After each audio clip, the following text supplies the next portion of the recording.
So let's talk about gold. It feels like you can't escape the headlines about it lately, right?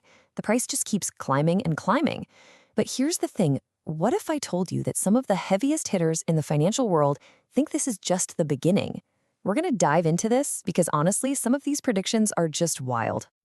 And we're kicking things off with a quote that should really make you sit up and pay attention. That's from Jamie Dimon, the CEO of JP Morgan Chase. We're talking one of the most influential banks on earth. He's not hinting at a small bump in price. He's talking about a potential 2, 3, or even fourfold increase. When a guy like that says something so bold, you gotta ask, what on earth is he seeing that we're not? And just to put his numbers into perspective, gold has already smashed records, hitting over $4,300 an ounce recently. So this isn't about a recovery from a low point. Diamond is looking at an all-time high and saying it could launch into a completely different orbit from here. It's a pretty stunning forecast. So yeah, what's really going on here? This isn't just some random market excitement. There are some serious, powerful economic and political gears turning behind the scenes. So let's pull back the curtain and break down exactly why analysts are so incredibly bullish on gold right now. Okay, so first things first, let's unpack the why of it all. There are a few major reasons that banks like Goldman Sachs and JP Morgan are all pointing to, and they're all interconnected. Here are the four big ones. You've got growing concerns about the independence of central banks. You've got all the geopolitical chaos happening around the world. You have central banks themselves moving away from the US dollar. And of course, you have the speculative market shifts. Honestly, any one of these could be its own deep dive, but let's start with that first one because it's a real foundational piece of this puzzle. So what do we even mean by central bank independence? Well, think of a central bank, like the US Fed, as the referee in the big game of the economy. Their job is to make the tough calls on things like interest rates to keep inflation in check and the economy stable. And crucially, they're supposed to do that without any pressure from the coaches, the politicians, who might just want a cheap win right before an election. That independence is what builds trust. And this quote from Goldman Sachs just hits the nail on the head.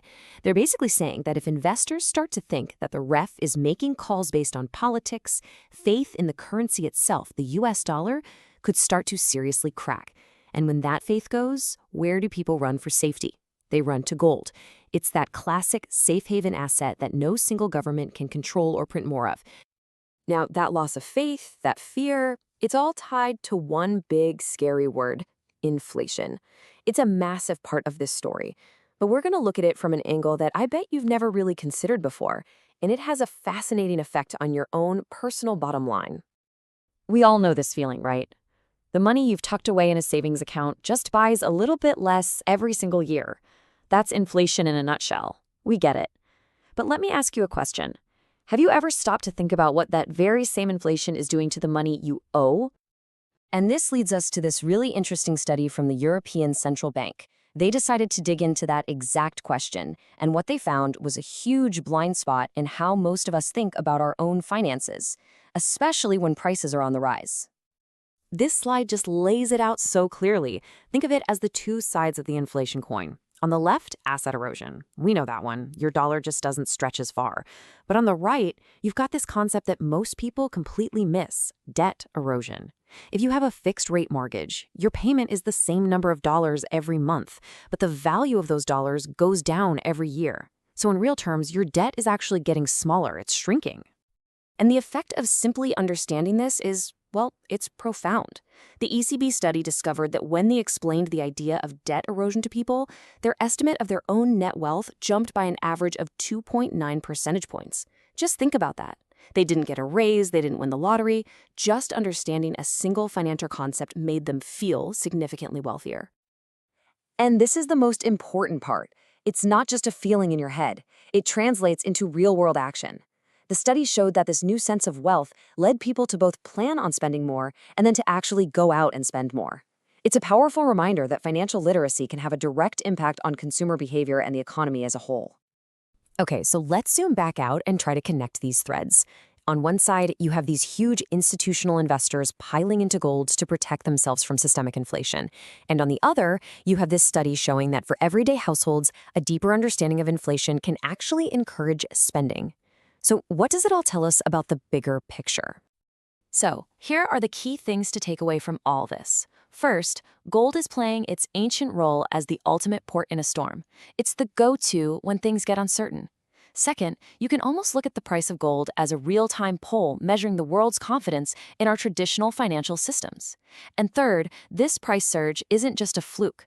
It's a symptom of some very real, very deep anxieties about inflation, global stability, and what the future holds for monetary policy. This quote pretty much says it all. Unlike a stock or a bond, gold doesn't depend on a promise from a government or a corporation. Its value is inherent. It's tangible. And that's why through one crisis after another, for thousands of years, it has held on as a reliable store of wealth. And that really leaves us with one final big question to chew on. In our age of digital currencies, AI, and incredibly complex financial tools, the fact that so many people, from central bankers to everyday investors, are turning to a simple, ancient metal for a feeling of security, well, that's a powerful statement. It really forces you to ask, what does this massive new gold rush truly signal about our collective faith in the modern financial systems we've built? Welcome to GeoVoices, your go-to YouTube channel for concise and engaging videos on geology and the latest geological news. Whether you're a seasoned geologist, an earth science student, or simply an enthusiast, GeoVoices offers insightful content that caters to a diverse professional audience. Stay informed with our expertly curated updates on groundbreaking discoveries, innovative research, and practical insights from the field. Join our community and enhance your geological knowledge by subscribing to GeoVoices on YouTube, GeoVoice. I think these videos are brilliant, and I'm sure you will like them too. Please like, comment, and subscribe, and don't forget to click the notification bell.